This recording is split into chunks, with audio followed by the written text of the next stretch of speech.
Opinion Tamil பார்வையாளர் அனைவருக்கும் வணக்கம். இன்றைய நேர்காணலில் நம்மோடு இருந்திருப்பவர் திராவிட இயக்க தமிழர் பேரவையின் மாநில துணை பொதுச் செயலாளர் திமுக வழக்கறிஞர் திரு வைரமுத்து அவர்கள். சார் வணக்கம். வணக்கம் சார், இப்போ கார்த்திகை தீபத்தை தர்கா பக்கத்தில் இருக்கக்கூடிய அந்த இடத்தில் தான் ஏற்ற வேண்டும், வழக்கமான இடத்தில் ஏற்றக்கூடாது அப்படின்னு சொல்லி ஜி.ஆர். சுவாமிநாதன் அவர்கள் ஒரு தீர்ப்பை கொடுத்திருந்தாரு. இதனை ஒட்டி நடந்த கலவரம், இப்ப கோயிலுக்கு உள்ளே இருக்கக்கூடிய கதவுகள், அதே போல அறிவிப்பு பலகைகள், பேரிகேட் எல்லாத்தையுமே பாஜகவினர் அடிச்சு நொறுக்குனதை பார்க்க முடியுது. இப்போ இந்த சம்பவம் என்பது ஒட்டுமொத்த தமிழ்நாட்டு மக்களையுமே கோபத்திற்கு உள்ளாக்கி இருக்கு பாஜகவை நோக்கி. ஒரே ஆளாக முதலமைச்சர் ஸ்டாலின் அவர்கள் எவ்வளவு ஆர்டர்களை போட்டாலுமே தமிழ்நாட்டுடைய அந்த மத கலவரத்தை ஏற்படாத வண்ணம் தொடர்ச்சியாக பல விஷயங்களை செஞ்சுக்கிட்டு வர்றாரு. ஆனா கொள்கை எதிரி அப்படின்னு சொல்லக்கூடிய விஜய், பாஜக தான் என்னுடைய முதல் கொள்கை எதிரி அப்படின்னு சொல்லக்கூடிய விஜய் அவர்கள் இதுவரைக்கும் திருப்பரங்குன்ற விவகாரத்துல வாய் திறக்கவே இல்லை. இப்போ அதிமுக வெளிப்படையாக பாஜகவுக்கு ஆதரவு, நாங்க கலவரம் செய்யக்கூடிய பக்கம் தான் நிற்கிறோம் அப்படின்னு சொல்லி அறிவிச்சுட்டாங்க. மற்ற கட்சிகள் எல்லாமே அமைதியாக இருக்கிறாங்க. இவர் கொள்கை எதிரி பாஜகன்னு சொல்லும் போது இன்னைக்கு கூட நயினார் நாகேந்திரன் என்ன சொல்றாருன்னா, அதுவும் டிசம்பர் 6ஆம் தேதியான இன்றைக்கு என்ன சொல்றாருன்னா, நாங்க அயோத்தியாக மாற்ற போறோம், தமிழ்நாட்டை அயோத்தியாக மாற்றுவதில் என்ன தப்பு இருக்கு அப்படின்னு சொல்லி அவர் ஸ்டேட்மெண்ட் எல்லாம் வெளிப்படையாகவே கொடுக்கிறார். அப்ப தமிழ்நாடு மத ரீதியாக பிளவுபட போகிறது அப்படின்றத நாங்க அதை தான் செய்ய போறோம்ன்றத வெளிப்படையாக சொல்லும் போது கொள்கை எதிரியாக இருக்கக்கூடிய விஜய் முன்னின்றுல அதை தடுத்திருக்கணும், முன்னின்று குரல் கொடுத்திருக்கணும்ல. இது நம்ம இப்படி ஒரு ஆச்சரியமே நமக்கு தேவையில்லை. ஏன்னா பாஜகவினுடைய கொள்கை எதிரி அப்படின்னு விஜய் சொல்லுவதே வெறும் அரசியலுக்காக மட்டும்தான். பாஜகவிற்கு எதிராக திமுகவிற்கு விழப்போகிற சிறுபான்மையினர் வாக்குகளை குறிவைத்து வந்தவர் தான் விஜய். அது உள்ளபடியே அவருக்கு நீங்க அவருடைய மதுரை மாநாடா இருக்கட்டும், விழுப்புரம் இந்த விக்கிரவாண்டி மாநாடுகள் எல்லாம் பாத்தீங்க அப்படின்னா நிறைய இஸ்லாமிய பெண்கள் இதுல அந்த நிகழ்ச்சிக்கு வந்ததெல்லாம் பேட்டி கொடுத்ததெல்லாம் பார்த்திருக்கோம். ஆனால் உண்மையிலேயே அவர்களுக்கு இஸ்லாமியர் மீது தவேகாவினருக்கு அக்கறை இருந்திருக்குமே, ஆனால் குறைந்தபட்சம் இதுல ஒரு எதிர்ப்பாவது அவர்கள் பதிவு செய்திருக்க வேண்டும். ஏன்னா இது ஒரே விஷயம் என்ன அப்படின்னா, இது ஸ்டாலினுக்கும் பாஜகவிற்கும் நடக்கிற சண்டையோ இல்ல இந்துக்களுக்கும் இஸ்லாமியர்களுக்கும் நடக்கிற சண்டையோ அல்ல. உள்ளபடியே இதை நான் எப்படி பார்க்கிறேன் என்றால், இந்துக்களுக்கும் இந்துத்துவாவினருக்கும் நடக்கிற சண்டை தான். ஏன்னா இதுல ஒட்டுமொத்த இந்துக்களையே நீங்க குறை சொல்ல முடியாது. ஏன்னா இதுல ஆணை வந்திருக்கிறது, உத்தரவின்படி நாங்க மலை ஏறணும்னு போய் ஒரு கூட்டம் நின்று கொண்டிருக்கிறது. ஆனா அவர்களை ஒரு ஜோக்கர்களை பார்த்துக்கிட்டு கோயிலுக்கு அன்றாடம் போய் வருகிற பக்தர்கள் போயிட்டு வந்துட்டு இருக்காங்க. ஏன்னா இந்த கோரிக்கையில் நியாயம் இருப்பதாக அந்த பக்தர்கள் உணர்ந்திருப்பார்களே, ஆனால் அவர்களும் இவர்களோடு சேர்ந்திருப்பார்கள். அப்ப அவர்களும் இவர்களோடு சேர்ந்தால் அங்கே ஒரு பெருங்கூட்டம் வந்திருக்கும். காவல்துறை அதை கட்டுக்குள் கொண்டு வருவது கூட ஒருவேளை சிரமம் ஏற்பட்டிருக்கலாம். ஆனா மக்கள் மிக தெளிவாக இருக்கிறார். அப்போ அந்த மக்களுடைய உணர்வுக்கு மதிப்பளிக்கிற வகையில் தான் தமிழ்நாட்டினுடைய முதல்வர் மு.க. ஸ்டாலின் நடந்து கொண்டார். கிட்டத்தட்ட அரசு எப்படி இவங்க பண்ணாங்கன்னா, அந்த கழுத்துல கத்தி வைக்கிறதுன்னு சொல்லுவோம் இல்லையா, கழுத்துல கத்தி வச்சு ஒரு விஷயத்த செஞ்சாகணும் என்பதை போல ஒரு தீர்ப்பு தான் இங்க கொடுக்கப்பட்டது. ஏன் அப்படின்னா, 1ஆம் தேதி டிசம்பர் 1 தீர்ப்பு கொடுக்கப்படுது, டிசம்பர் 3ஆம் தேதி தீபம் ஏற்றியே ஆகணும் அப்படின்னு சொல்றாங்க. அப்போ அதற்கு மாலையே, அதாவது நீங்க ஒரு விவகாரம் நீங்க அரசுக்கு ஒரு உத்தரவு பிறப்பிக்கிறீங்க, அந்த உத்தரவு நடைமுறைக்கு வருகிறதா இல்லையா என்று பார்த்த பிறகுதான் ஒருவர் நீதிமன்ற அவமதிப்பு வழக்கே தொடுப்பார். ஆனா இங்க அதற்கு முன்பாகவே அவங்க அதற்கான ஏற்பாடுகளே செய்யல அப்படின்னு சொல்லி நீதிமன்ற அவமதிப்பு வழக்கு 5 மணிக்கெல்லாம் கொடுக்குறாங்க. அப்ப அரசு தரப்பு என்ன விளக்கம் சொல்லுதுன்னா, இன்னும் நாங்க ஏற்பாடுகளை பண்ணல, இன்னும் தீபம் ஏற்றுகிற நேரமே வரலையே அப்படின்னு சொன்ன பிறகு உடனே மறுபடியும் என்ன சொல்றாங்கன்னா, 6 மணிக்கு ஏற்றலைன்னா நான் 6:05 இந்த வழக்க விசாரணைக்கு எடுத்துக்குவேன் அப்படின்றாங்க. அப்போ உடனடியாக தீபம் ஏற்றப்படல, 6:05 வழக்கு விசாரிக்கப்படுது. மனுதாரர் போய் கோவில் நிர்வாகத்துக்கு பதிலாக மனுதாரர் போய் தீபம் ஏற்றலாம், உங்களுக்கு கூட என்னுடைய படை அனுப்புறேன் அப்படின்னு சொல்லி அங்க இருக்கக்கூடிய மத்திய தொழில் பாதுகாப்பு படை அனுப்புவதாக வருது.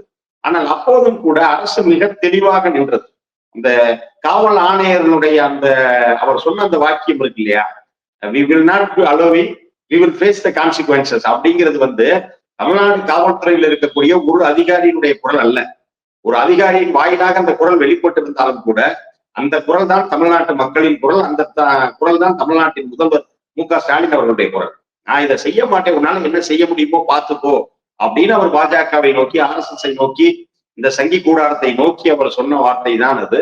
அப்ப 2வது நாள் பாத்தீங்கன்னா, முதல் நாள்ல கூட இந்த சராசரி மக்கள் பக்தர்கள் பாத்தீங்கன்னா அவரவர் வீட்டுல தீபம் ஏத்திட்டு வீட்டுல இருப்பாங்க. இந்த 2வது நாள் பௌர்ணமிய மாலை அப்படிங்கிறதுனால அந்த கிரிவலம் திருப்பரங்குன்றம் பகுதிகளில் ஆயிரக்கணக்கானோர் கிரிவலம் போவாங்க.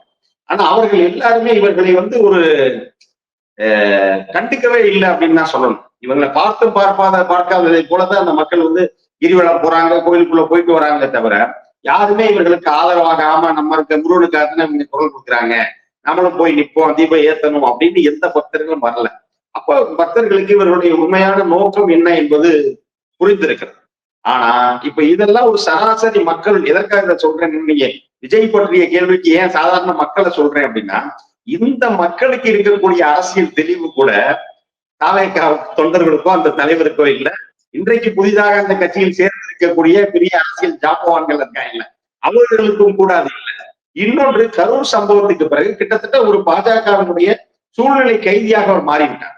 எதற்காக வேக வேகமாக இந்த வழக்கு வந்து சிபிஐ விசாரணைக்கு எடுத்துக்கொள்ளப்பட்டு சிபிஐ பிடிக்கு வந்தா மட்டும்தான் இவர் வந்து நேரடியாக அவரால் வந்து நமக்கு எதிராக செயல்பட முடியாது அப்படிங்கிற ஒரு நிலைமை. அவரை பொறுத்தலும் கொள்கை எதிரின்னு சொன்னதே ஒரு புரிதலற்ற தன்மையில தான் சொன்னார். இன்னொன்று வந்து இப்போது அந்த கரூர் வழக்குக்குள்ளும் சிக்கி இருப்பதாலே பாஜகவை அவரால் எதிர்க்கவே முடியாது அப்படிங்கிறதா உண்மை. இப்போ டிசம்பர் 9ஆம் தேதி மீண்டும் இந்த வழக்கை நீதிபதி எடுக்க இருக்கிறார் உயர் நீதிமன்றத்துல. இப்போ உச்ச நீதிமன்றத்துல இந்த நீதிபதி கொடுத்த உத்தரவுக்கு எதிராக முதலமைச்சர் ஸ்டாலின் அவர்கள் மனுவை தாக்கல் பண்ணியிருக்கிறாங்களே, அந்த மனுவுல என்ன விவரங்கள் இருக்கு, அதை கொஞ்சம் விரிவா சொல்லுங்க. அதாவது இந்த வழக்கை பொறுத்தளவில், அதாவது முந்தைய வழக்குகள்லாம் நம்ம சேர்ந்து பார்த்தோம் அப்படின்னா, முதல்ல வந்து பாத்தீங்கன்னா 1994 தான் இந்து பக்த ஞான சபை அப்படின்ற ஒரு அமைப்பை சேர்ந்த தியாகராஜன் என்பவர் வழக்கு தொடுக்கிறார். அவர் வந்து இந்த தர்காக்கு பக்கத்துல தான் வந்து தீபம் ஏற்றணும்னு வழக்கு தொடுக்கிறார். அப்போது வந்து நீதிமன்றத்துல என்ன சொல்றாங்க அப்படின்னா, கோவில் நிர்வாகமும் தர்காவும் இணைந்து பிரச்சனை இல்லாத ஏதாவது ஒரு இடத்துல தீபம் ஏற்றணும் அப்போ அப்படின்னு சொல்லிட்டு, அப்போ அவங்க மறுபடியும் என்ன முடிவெடுக்கப்படுதுன்னா, அதற்கு முன்பாக அதாவது 1920 தீபம் ஏற்றப்பட்டு வருகிற அந்த உச்சி பிள்ளையார் கோவிலேயே தீபம் ஏற்றலாம்னு முடிவெடுக்கப்படுது. இதற்கு பிறகு நரேந்திர மோடி அவர்களுடைய அரசு 2014 அமைந்த பிறகு ஒரு வழக்கு தொடுக்கப்படுது. மீண்டும் இதே தர்காக்கு பக்கத்துல தீபம் ஏற்றணும். அந்த வழக்கு தள்ளுபடி செய்யப்படுது. அதாவது அப்படி ஏற்ற முடியாது இதே இடம் தான் அப்படின்னு. மறுபடியும் வந்து அதை 2 நீதிபதிகள் அமர்வுகள் வந்து அதை மேல்முறையீடு பண்றாங்க. அப்படி மேல்முறையீடு பண்ணதுல வந்து பாத்தீங்கன்னா பவானி சுப்பாராயன் அப்புறம் இன்னொரு நீதிபதி, அவங்க இருவர் அடங்கிய அமர்வில் வந்து அந்த வழக்கு வந்து விசாரணைக்கு வருது. அப்ப அவர்கள் வந்து 2017 தீர்ப்பு கொடுக்குறாங்க, இது வந்து இதே இடத்துல நீடிக்கலாம் அப்படின்னு சொல்லி தீர்ப்பு கொடுக்குறாங்க. ஆனால் இப்படி முந்தைய 2 நீதிபதிகள் அடங்கிய அமர்வில் விசாரிக்கப்பட்ட ஒரு வழக்கு வந்து ஒரு தனி நீதிபதியால வந்து மறுபடியும் விசாரணைக்கு எடுத்துக்கொள்ளப்பட முடியாது. அப்போ இங்க என்ன நடந்திருக்கு அப்படின்னா, நீதிமன்றத்தை ஏமாற்றப்பட்டு தான் இப்போது இந்த முதல் வழக்கு, அதாவது ராம ரவிக்குமார் தொடர்ந்த அந்த வழக்கு வந்து இது தொடர்பான முந்தைய வழக்கு இருக்கிறது, முந்தைய வழக்கில் இப்படி தீர்ப்பு இருக்கிறது என்பது ஒரு கவனத்துக்கே கொண்டு வரப்படாமலேயே இந்த வழக்கு வந்து நடந்தது. அப்போ அதைதான் வந்து அரசு தரப்பு அவ்வப்போது மீண்டும் மீண்டும் சுட்டிக்காட்டி வந்தாலும் கூட அவர்கள் அதை பெரிதாக எடுத்துக் கொள்ளவில்லை. ஒன்று. அப்ப அடுத்து வந்து இதன் வாயிலா தான் நான் முதல் சொன்ன மாதிரி டிசம்பர் 1ஆம் தேதி ஒரு தீர்ப்பு கொடுக்குறாங்க, தீபம் ஏத்தணும்னு. அதை ஏற்றுவதற்கு அரசு இது பண்ணல. உடனடியா என்ன பண்றாருன்னா, அடுத்த நாளை 3ஆம் தேதியோ வந்து ஒரு நீதிமன்ற அவமதிப்பு வழக்கை தொடர்றாங்க. நீதிமன்ற அவமதிப்பு வழக்குல வந்து அடுத்த நாள் வந்து மேல்முறையீடு முடிச்ச உடனே மறுபடியும் நீதிமன்ற அவமதிப்பு வழக்கு எடுத்து இன்னைக்கு சாயங்காலம் ஏத்தணும் அப்படின்னு சொல்றாங்க. கார்த்திகைக்கு மறுநாள் மறுபடியும் வந்து நீங்க அந்த தீபம் ஏத்திட்டு எனக்கு அடுத்த நாள் காலையில ரிப்போர்ட் கொடுக்கணும் அப்படின்றாங்க. யாருமே அன்னைக்கு நீதிமன்றத்துல ஆஜராகல. அதற்குள்ளாக அரசு வந்து உச்ச நீதிமன்றத்தில் மேல்முறையீடு செய்தது. உடனே இவர் என்ன சொல்றாருன்னா, உச்ச நீதிமன்றத்தில் மேல்முறையீட்டுக்கு போய்விட்டதால அதை விசாரணை என்னன்னு பார்த்துட்டு 9ஆம் தேதிக்கு ஒத்தி வைக்கிறேன், அதாவது வருகிற செவ்வாய்க்கிழமை வந்து இந்த வழக்கு வந்து விசாரணைக்கு எடுத்துக் கொள்ளப்படும் அப்படின்னு சொல்லியிருக்காரு. இப்ப இந்த நேரத்தில் நேற்றைய தினம் வந்து உச்ச நீதிமன்றத்தில் வந்து தமிழ்நாடு அரசின் சார்பாக இந்த வழக்கை அவசர வழக்காக எடுத்துக்கொள்ள வேண்டும் அப்படின்ற ஒரு முறையீடு வந்து தலைமை நீதிபதி சூரியகாந்த் அமர்வில் வேண்டுகோள் வைக்கப்பட்டது. ஆனா அப்போது வந்து தலைமை நீதிபதி வந்து என்ன சொன்னார்னா, இது we will check the documents and list it அப்படின்னு சொல்லிட்டார். அதாவது ஆவணங்களை சரிபார்த்து விட்டு அது வந்து வழக்கு வந்து பட்டியலிடப்படும் அப்படின்னு சொல்லிட்டாரு. எந்த தேதியும் சொல்லல. அப்போ அது வந்து திங்கட்கிழமை வரப்போகிறதா இல்ல அதன் பிறகு அடுத்த வாரத்துல வேறு நாட்கள்ல வருதா அப்படிங்கிறது இன்னும் தெரியல. அப்ப அந்த வழக்கில் அரசு முன்னிறுத்திருப்பது என்ன அப்படின்னா 2 விஷயம் தான். ஒண்ணு வந்து ஏற்கனவே 2 நீதிபதிகள் அடங்கிய அமர்வு வந்து விசாரித்து முடித்திருக்கிறது. அந்த நிலையில வந்து இப்போது ஒரு தனி நீதிபதி இதை விசாரணைக்கு எடுத்து ஒரு தீர்ப்பை கொடுத்திருப்பதை வந்து நம்ம பரிசீலிக்க முடியாது. நாங்களும் நீதிமன்ற தீர்ப்பை தான் அமல்படுத்தியிருக்கோம். அதாவது 94, 2014, 2017 அதில் கொடுக்கப்பட்ட தீர்ப்பை நாங்க அமல்படுத்தியிருக்கோம். இப்ப 25 கொடுக்கப்பட்ட தீர்ப்பு வந்து நாங்க மேல்முறையீடு பண்ணியிருக்கோம் அப்படிங்கிற மாதிரியான ஒரு ஸ்டாண்டை வந்து அரசு எடுத்திருக்கிறது ஒன்று. இன்னொன்று வந்து இப்போ நீங்க ஒரு விஷயத்த நீங்க கேட்கறீங்க செய்யறோம் அப்படின்னா அந்த இடத்தில் வந்து நம்ம இன்னொன்னு பொது அமைதிக்கு பங்கம் விளைவிக்கப்படுமா, சட்டம் ஒழுங்கு சீர்குலையுமாங்கிறதெல்லாம் பார்த்துட்டு தான் சொல்லணும். அப்போ அந்த இடம் வந்து இது வந்து ஒரு பிரச்சனைக்குரிய ஒரு நிலையில் இதை செஞ்சே ஆகணும் அப்படின்னு சொல்லுவதில் வந்து எங்களுக்கு உடன்பாடு இல்லை. ஏன் அப்படின்னா அப்படின்றத அரசு சொல்லுது. ஏன்னா சிஐஎஸ்எஃப் வந்து இப்ப இன்னைக்கு வந்து 10 பேர் அவங்களோட 50 பேர் பாதுகாப்புக்கு வந்து போய் 60 பேர் மேல ஏத்திடலாம். அதன் காரணமாக ஒரு கலவரம் வருகிறது என்றால் அதை அடக்க வேண்டிய பொறுப்பு, அதை கட்டுக்குள் கொண்டு வர வேண்டிய பொறுப்பு வந்து தமிழ்நாடு காவல்துறைக்கு தான் இருக்கு. அன்னைக்கு தீப ஏத்த கூட வந்த 50 பேர் சிஐஎஸ்எஃப் பொறுப்பாக முடியாது. ஆக இதையெல்லாம் வைத்துத்தான் நாங்கள் வந்து இதெல்லாம் செய்திருக்கிறோம் அப்படிங்கிறத சொல்றாங்க. இன்னொன்று, நீதிமன்ற அவமதிப்பு வழக்கு வந்து அவசர அவசரமாக தொடரப்பட்டிருக்கிறது அப்படிங்கிறதே உச்ச நீதிமன்ற மேல்முறையீட்டுல சொல்லியிருக்காங்க. எதற்காக அப்படின்னா, இப்ப நீங்க ஒரு வழக்கு நீதிமன்ற அவமதிப்பு வழக்குன்னு எதுக்கு வருது அப்படின்னா, ஒரு உத்தரவு, நீதிமன்றத்தினுடைய உத்தரவை ஒருவர் வந்து அமல்படுத்தாமல் இருந்தார். அந்த அமல்படுத்தாமல் இருப்பதற்கு ஒரு சரியான காரணம் சொல்லாமல் இருந்தார். அதாவது வில்ஃபுல் இன்டென்ஷன் அப்படின்னு சொல்றாங்க. அதாவது வேண்டுமென்றே அதை செயல்படுத்தாமல் இருப்பது. இப்போ நீதிமன்றம் எனக்கு ஒரு உத்தரவு கொடுத்து அந்த உத்தரவுக்கு வந்து நான் நியாயமான காரணங்களுக்காக நான் ஒரு அரசு அதிகாரி, அதை நான் நியாயமான காரணங்களுக்காக அதை செய்யாம இருக்கேன் அப்படின்னா என்னுடைய ஆட்சேபனையை கேட்டுக்கொண்டு அதற்கேற்றபடிதான் நீங்க நடவடிக்கை எடுக்க முடியுமே தவிர உடனடியா நீங்க வந்து என் மேல விசாரணையோ இல்லை என் மீதான நடவடிக்கை எடுக்க முடியாது. இப்ப அந்த வகையில் இவர் மாவட்ட ஆட்சியரையோ இல்ல கோவிலினுடைய இணை ஆணையரையோ அதே போல வந்து காவல் ஆணையரையோ வந்து விசாரணைக்கு உட்படுத்துறாங்கன்னா அவருக்கு வந்து மிக தெளிவாக மதுரையினுடைய சட்டம் ஒழுங்கு இது நடந்தால் மதுரையினுடைய சட்டம் ஒழுங்கு பாதிக்கப்படும் அப்படிங்கிறத தெளிவா சொல்றாங்க. அப்ப இதுல வந்து அவங்களுக்கு எந்த வில்ஃபுல் இன்டென்ஷன் கிடையாது. அதை வேணும்னு இதை செய்யணும் அப்படிங்கிறது இல்லை. அப்போ அவர்கள் சொல்லுகிற அந்த காரணம் நியாயமான காரணமாக இருக்கிறது. அப்போ இவர்கள் மீது நீதிமன்ற அவமதிப்பு வழக்கு வந்து தொடர முடியாது அப்படிங்கிறதையும் அவர்கள் அந்த வாதத்திலே வைத்திருக்கிறார்கள். இன்னொன்று வந்து பாத்தீங்க அப்படின்னா சிஐஎஸ்எஃப் வந்து உயர்நீதிமன்ற வளாகத்தை விட்டு இது போன்ற ஒரு பணிக்காக வெளியேறியது தவறு அப்படிங்கிறதையும் நம்ம அந்த மனுவில் வந்து சொல்லப்பட்டிருக்கிறது. இது எல்லாமே வந்து சென்னை உயர் நீதிமன்றத்தினுடைய மதுரை கிளையில 2 நீதிபதிகள் அடங்கிய அமர்வில், அதாவது ராமகிருஷ்ணன் ஜெயச்சந்திரன் அமர்வில் விசாரணைக்கு வரும்போது இதே வாதங்களை எல்லாம் தமிழக அரசு முன்வைத்தது.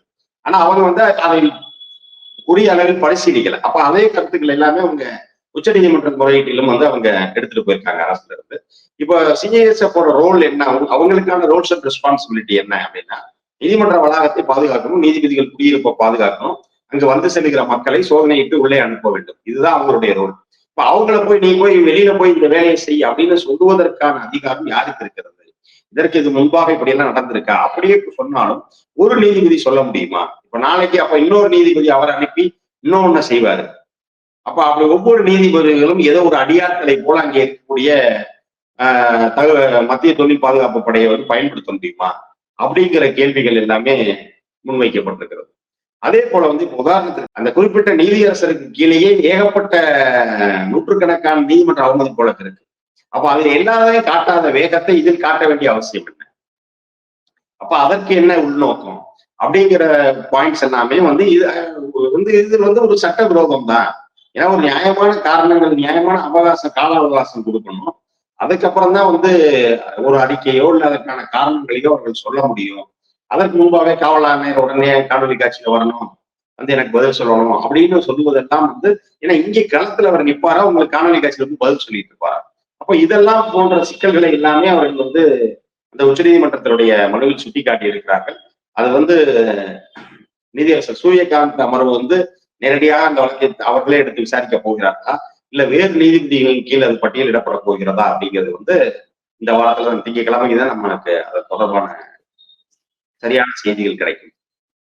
இப்போ ஒருவேளை இந்த வழக்கு திங்கட்கிழமை எடுக்கவில்லை என்றால் செவ்வாய்க்கிழமை திரு GR சுவாமிநாதன் அவர்கள் இந்த வழக்கை ப்ரொசீட் பண்ண முடியுமா? ஏன்னா உச்சநீதிமன்றத்துல மேல்முறையீடு என்பது பண்ணியிருக்கிறதுனால செவ்வாய்க்கிழமை ப்ரொசீட் பண்ண முடியுமா அப்படின்றது ஒரு கேள்வி. இன்னொரு கேள்வி என்ன பண்ணா, இப்ப கார்த்திகை தீபத்தை கடந்தாச்சு, தீபம் வந்து இனிமே ஏற்றக்கூடாது அப்படின்னு சொல்லி அர்ச்சகர்ல இருந்து கோயில் நிர்வாகில இருந்து எல்லோருமே கடிதத்தை வந்து அனுப்பி வெளிப்படையாக நீங்க வந்து தவற பண்ணக்கூடாது, கோயிலுடைய ஆகம விதியை வந்து மீறிடக்கூடாது அப்படின்னு சொல்லி எச்சரிக்கை கொடுக்குறாங்களே. இப்போ இந்த வழக்கு இப்போ 9ஆம் தேதி ஒருவேளை அவர் எடுத்தாலும் கூட இந்த வழக்கு நீதிமன்ற அவமதிப்பு வழக்காக மட்டுமே நகருமா? இல்ல மீண்டும் கார்த்திகை தீபத்தை போய் ஏற்றுங்க அப்படின்னு சொல்லி தீர்ப்பை கொடுக்க முடியுமா? எப்படி பார்க்குறீங்க? இல்ல இதுல வந்து 2 விதமாக நாம் சொல்ல வேண்டியது இருக்கிறது. அதாவது எப்படின்னா, செவ்வாய்க்கிழமை வழக்கு விசாரணைக்கு எடுக்கப்படுவதற்கும் வாய்ப்பு இருக்கு. ஏன்னா இப்ப நீங்க ஒரு சரியான தேதி வந்து நீதிமன்றம் சொல்லல. இப்போ திங்கட்கிழமை வரைக்கும் நமக்கு வந்து வழக்கு வந்து பட்டியலிடப்படல அப்படின்னா, அப்போ வழக்கு வந்து தாக்கல் செய்யப்பட்டிருக்கிறது. இல்ல ஒரு குறிப்பிட்ட அளவுக்கு வந்து அது வந்து நம்பர் ஆயிடுச்சு. ஆவணங்கள் ஏற்றுக்கொள்ளப்பட்ட அந்த நம்பர் ஆயிடுச்சுன்னா கூட அரசு சார்பில் அதை வந்து எடுத்துக் கூறுவதற்கு வாய்ப்பு இருக்கு. செவ்வாய்க்கிழமை விசாரணைக்கு நம்பர் ஆயிடுச்சு, விசாரணைக்காக காத்திருக்கிறோம் அப்படின்னு. இல்ல விசாரணை தேதி வந்து செவ்வாய்க்கிழமை விசாரிக்கிறோம், புதன்கிழமை விசாரிக்கிறோங்கிற மாதிரியான ஒரு நம்பகமான ஒரு தகவல் கிடைத்தால் அதையும் சொல்லலாம். ஒருவேளை அன்று வழக்கை எடுத்துக்கொண்டு இப்ப வெள்ளிக்கிழமை செஞ்ச மாதிரி மீண்டும் கூட அவர் அதனுடைய முடிவு தெரிகிற வரைக்கும் வழக்கை மீண்டும் கூட ஒத்தி வைக்கலாம். இல்ல அவர் தொடர்ச்சியாக வழக்கை விசாரித்து நான் அந்த அதிகாரிகள் மீது நடவடிக்கை தான் எடுப்போம் அப்படிங்கிற மாதிரியான ஒரு நிலைக்கு போவதற்கும் வாய்ப்பு இருக்கிறது. ஏன்னா இவங்க வந்து இப்படித்தான் இவங்க போவாங்க அப்படின்றது நம்ம இன்னைக்கு ப்ரெடிக்ட் பண்ண முடியாத ஒரு நிலையில இருக்கோம். ஏன்னா அவங்களுடைய அஜெண்டா என்னவோ அந்த அஜெண்டாவை தான் எக்ஸிக்யூட் பண்ற மாதிரி தான் இன்றைக்கு நீதிமன்றம் போய் கொண்டிருக்கிறது. அப்படின்றப்ப வந்து அவங்க எப்படி வேண்டுமானாலும் போவதற்கு வாய்ப்பு இருக்கிறது. ஆனால் கண்டிப்பாக வந்து அவர்கள் அன்னைக்கு செவ்வாய்க்கிழமை என்னமா இந்த மாதிரியான ஸ்டாண்ட் எடுத்தாலும் அது வந்து உச்ச நீதிமன்றத்துக்கு நீதி விசாரணைக்கு கட்டுப்பட்டது. கண்டிப்பா வந்து இப்ப உச்ச நீதிமன்ற விசாரணையில வந்து இந்த ஆர்டரே வந்து செல்லாதுன்னு சொன்னா ஆட்டோமேட்டிக்கா நீங்க அதை பேஸ் பண்ணி போட்ட கண்டெம்ட் வந்து செல்லாது. அது மேல இவங்க மேல நீங்க எந்த ஆக்ஷனும் எடுக்க முடியாது. கண்டெம்ட் மட்டும்தான் எடுக்க முடியுமா? இல்ல கார்த்திகை தீபத்தை மீண்டும் தர்கா இடத்திலிருந்து ஏற்றுங்கன்னு சொல்ல முடியுமா? தீர்ப்பு வந்து எப்படி வரும் அப்படின்றது பார்க்கிறது வேண்டியது இருக்கு. இந்த வழக்குடைய தீர்ப்புன்றது முடிஞ்சு போச்சு. கார்த்திகை தீபம் அந்த சர்ச்சைக்குரிய இடத்துலதான் தர்காவுக்கு அருகில் தான் ஏற்ற வேண்டும் அவர் தீர்ப்பு கொடுத்தார். இப்போ வந்து அந்த தீர்ப்பை ஏன் அமல்படுத்தவில்லை என்ற வழக்கு தான் போகுது. அப்போ இதில் இவங்க மேல நடவடிக்கை எடுத்துட்டு மீண்டும் நான் வந்து இந்த சொன்னதை செஞ்சுதான் ஆகணும் அப்படின்னு கூட அவர் அந்த வழக்கில் சேர்ந்து உத்தரவை பிறப்பிக்கலாம். ஏன் வந்து நீங்க கண்டிப்பா வந்து இது பண்ணிட்டு தான் சொல்லுவீங்க, செஞ்சுதான் ஆகணும் அப்படின்னு இல்லைன்னா உங்க மீது நான் நடவடிக்கை எடுக்க வேண்டியது இருக்கும் அப்படின்னு தான் மிரட்டுவாங்க. ஏன்னா இப்போ வந்து அதிகாரிகள் இப்போ நீதிமன்ற அவமதிப்பு வழக்கை வந்து சந்திக்க போகிறது வந்து அதிகாரிகள் தான். அப்ப அதிகாரிகளை வந்து இதையெல்லாம் சொல்லி மிரட்டலாம் அப்படிங்கிற ஒரு நிலைக்கு கூட அவங்க போகலாம். ஆனாலும் கூட அதிகாரிகள் மீது நடவடிக்கை எடுக்க வேண்டும்னு அவங்க ஒரு உத்தரவு போடுறாங்கன்னா கூட அந்த உத்தரவை செயல்படுத்த வேண்டியது அரசு தான். அப்ப அரசு வந்து இந்த அதிகாரிகள் கண்டிப்பா அவங்க மீது ஒரு நடவடிக்கை எடுக்கப்படுதுன்னா அந்த நடவடிக்கை எடுத்து அவங்க மேல்முறையீடு போவாங்க. அதற்கு சட்ட ரீதியாக வழிமுறை இருக்கிறது. அப்ப அவங்க அந்த மேல்முறையீடு போற வரைக்கும் இவங்க நடவடிக்கை எடுக்காம நிறுத்தி வைக்கலாம். அதனால வந்து அந்த தீர்ப்பு வந்து உடனடியாக வந்து இது பண்ண முடியும் அப்படிங்கிறது கிடையாது. அதனால இது எப்படி செவ்வாய்க்கிழமை இதை கொண்டு போறாங்க அப்படிங்கிறத பொறுத்துதான் இருக்கு. இதே கேள்வியில இரண்டாவது நீங்க என்ன கேட்டீங்க அப்படின்னா கார்த்திகை தீபம் அல்லாத நாளில் இப்ப நீங்க செவ்வாய்க்கிழமை இந்த விசாரணைக்கு 9ஆம் தேதி எடுத்த பிறகு நீங்க உடனே போய் தீபம் ஏத்துங்க அப்படின்னு சொல்ல முடியுமா அப்படின்ற ஒரு பார்வை பார்க்கும்போது அதை சட்ட ரீதியாக அவங்க உத்தரவு பிறப்பிக்கிறாங்க இல்ல ஆகம ரீதியாகவே அர்ச்சகர்களும் அங்க இருக்க சிவாச்சாரியர்களே எதிர்ப்பு தெரிவித்திருக்கிறார். இப்போ கற்பக விநாயகர் கோயில்ல இருக்கக்கூடிய அந்த முக்கியமான சிவாச்சாரிய பிச்சை குருக்கள், அதே போல வந்து இந்து வேத பாடசாலையினுடைய இவர் வந்து சொல்லியிருக்காரு. ஏற்கனவே முந்தைய விசாரணையின் போது திருப்பரங்குன்றத்தினுடைய மூத்த சிவாச்சாரியாரே வந்து ராஜ்பட்டரே இது வேண்டாம்னு தான் சொன்னார். ஏற்கனவே ஏற்றிக்கிட்டு இருக்க இடமே போதும், உச்சி பிள்ளையார் கோயிலே போதும் அப்படின்னு தான் சொன்னார். ஆக இந்த உங்களுடைய இதுபடி பாத்தீங்கன்னா அந்த கிருத்திகை, அதாவது கார்த்திகை மாதம் அந்த கிருத்திகை நட்சத்திரம் வர்ற அன்னைக்கு தான் ஏத்தணும். இப்ப நீங்க 2வது நாள் ஏத்த போனாங்கல்ல அதுவே ஆகமத்துக்கு எதிரானது. அவர்களுடைய முறைப்படி பார்த்தா அது வந்து ஆகமத்துக்கு எதிரானது. ஏன்னா 2வது நாள் வந்து பாத்தீங்கன்னா நட்சத்திரம் ரோகிணி வந்துருது, கிருத்திகை போயிட்டு ரோகிணி நட்சத்திரம் வந்துருது. இவங்க மாலையில அவங்க மறுபடியும் நயினார் நாகேந்திரன் நச்சராஜா ஏற்ற போன நாளை. அப்போ இது மீண்டும் மீண்டும் என்னன்னா இவங்க வந்து ஆகமத்தின் படியெல்லாம் நடக்கல, இவங்க வந்து ஏதோ இந்து மதத்தை காப்பாற்றல, இவர்கள் வந்து இவர்களுடைய இந்துத்துவ செயல் திட்டத்தை வந்து செய்வதற்குத்தான் இவர்களுடைய இந்த எல்லா வேலைகளையும் எல்லா முயற்சிகளையும் செய்கிறார்கள் அப்படிங்கிறது வந்து இன்னைக்கு பட்டவர்த்தனமாக பொதுமக்களுக்கு தெரிகிறது. அதனால்தான் இவர்கள் மக்கள் ஆதரவை இழந்து நிற்கிறார். நிகழ்ச்சியில் கலந்து கொண்டு பல்வேறு கேள்விகளுக்கு பதில் கொடுத்தீங்க. ரொம்ப நன்றி. வாய்ப்புக்கு நன்றி, வணக்கம்.